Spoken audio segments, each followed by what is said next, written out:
These make a great gift idea. In fact, some of my children might end up having salsa in their stocking.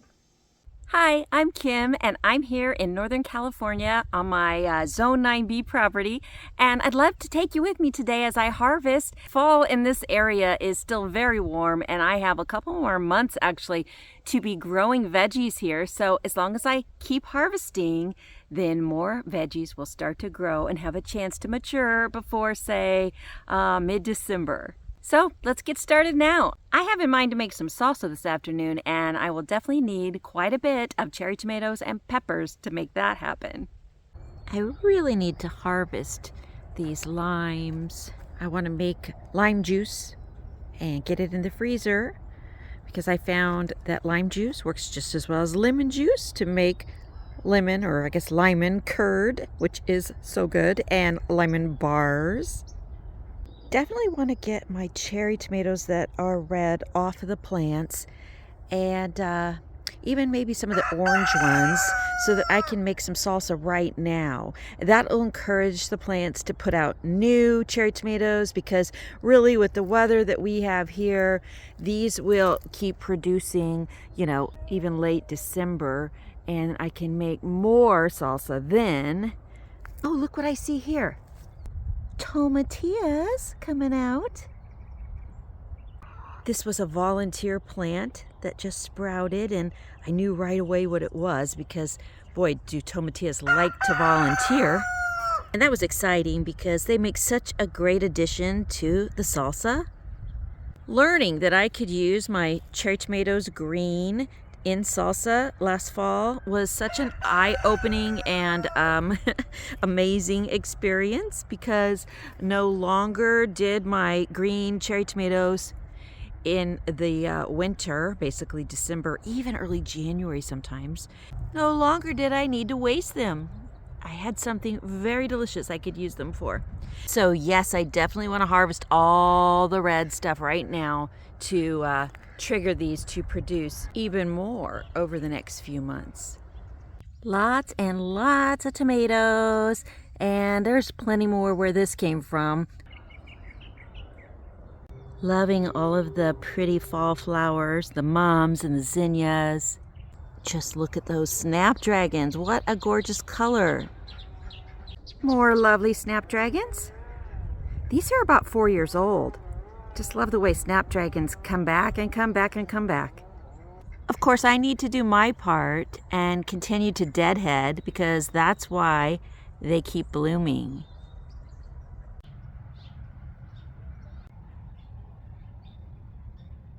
Well, I already had a large watermelon harvest probably 7 or 8 weeks ago, and at that point I was planning to cut off the watermelon plants at base level, put some compost on top of the leaves that I would leave as chop and drop, and then plant some other stuff here.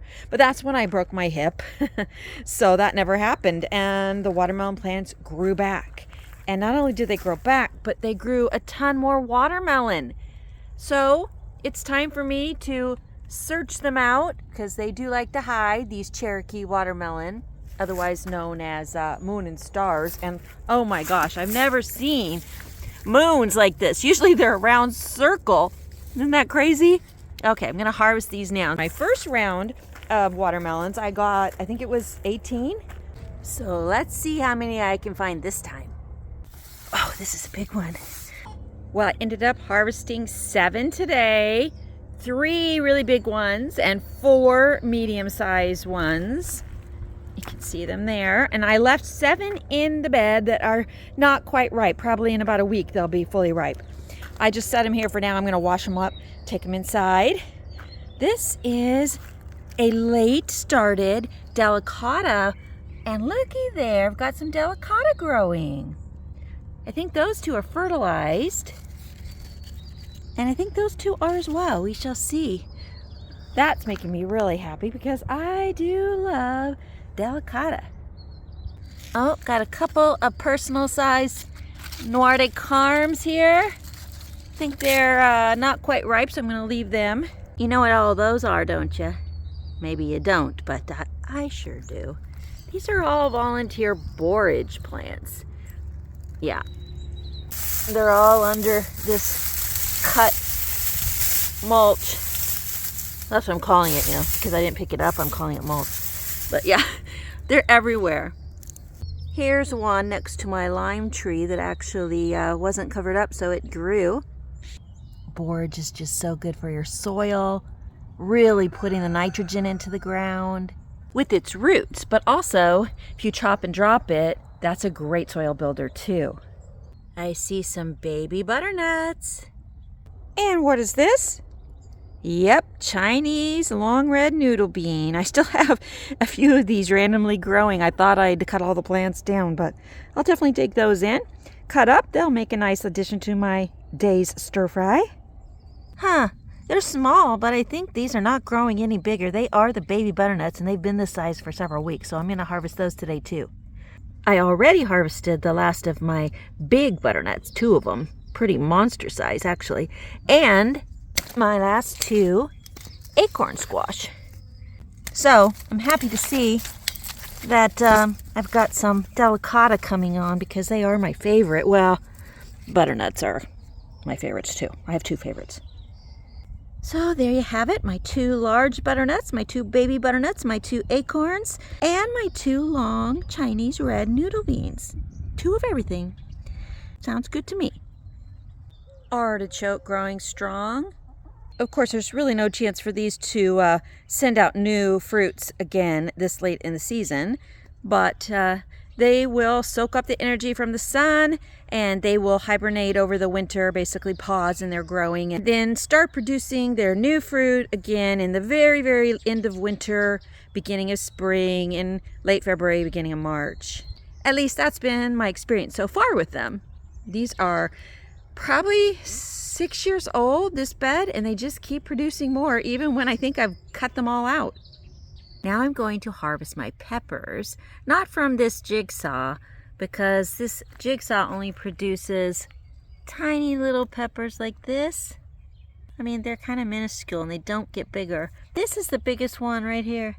I like their purple for most of their lifespan. They do turn red. You can see a few red ones there.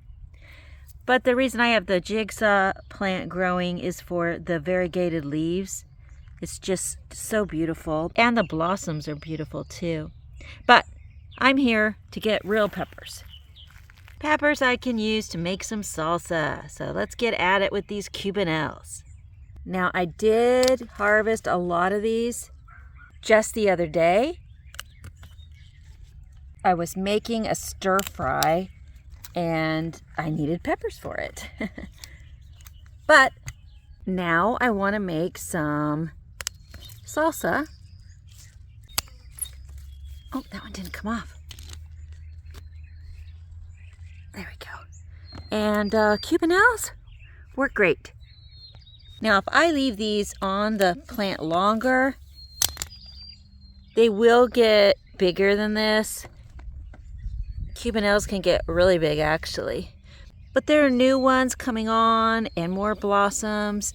And you know, there's not a lot of time left, a couple months, to keep growing the peppers. So yeah, I'm gonna take some off now so that I can, make way for others.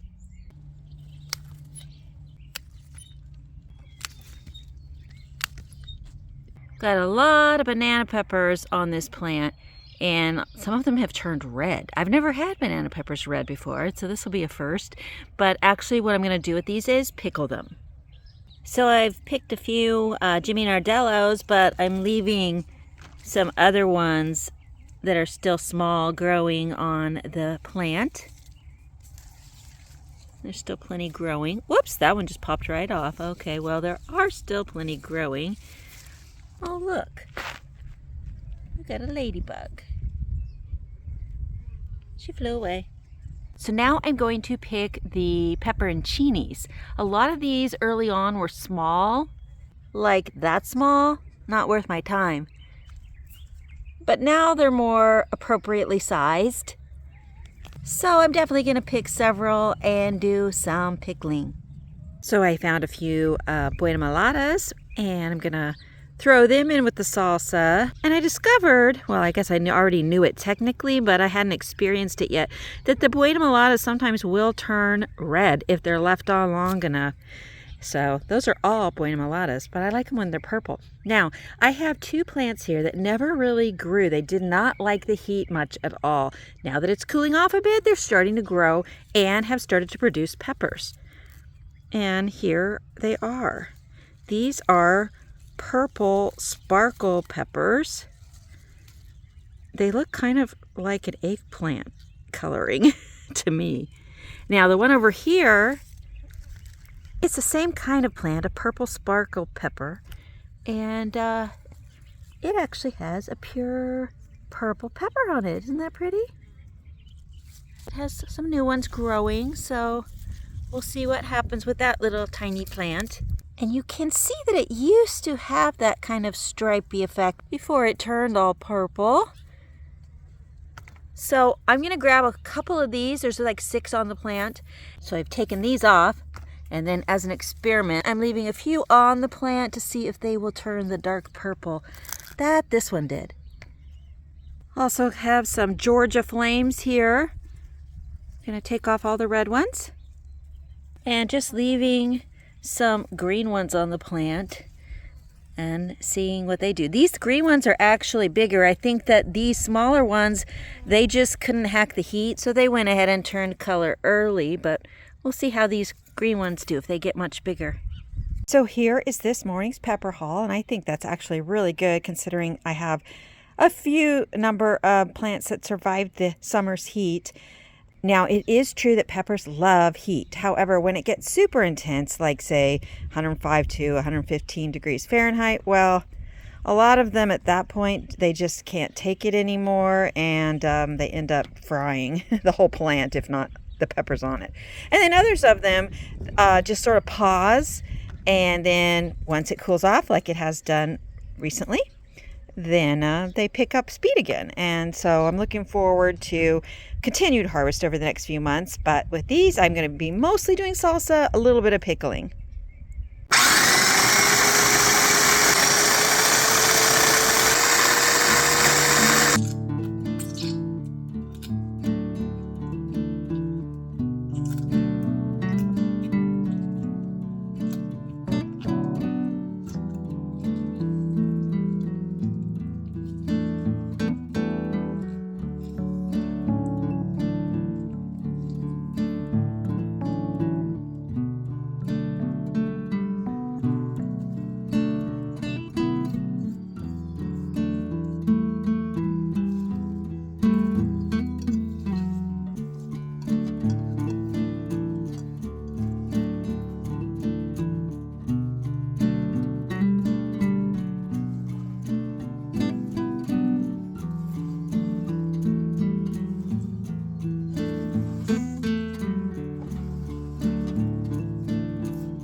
Fresh out of their water bath, these jars of rainbow salsa will be good for a whole year.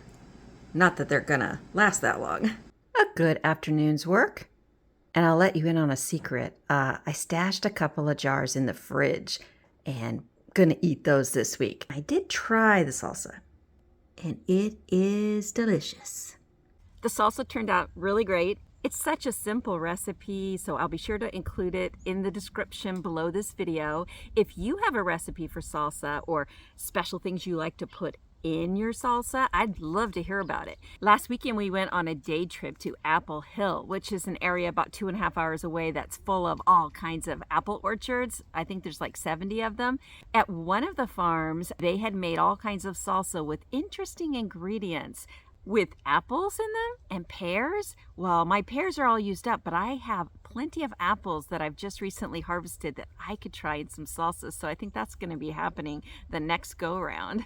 Maybe tomorrow, sitting around with the rain pattering outside on the roof, wishful thinking, I could be reading a book or maybe watching football, but definitely enjoying some chips and salsa. Let me know what you're up to lately. Please interact in the comments. I do love hearing from you and getting to know you. That's just a really fun thing for me. Really enjoying nature right now. I hope you are too. See you next time.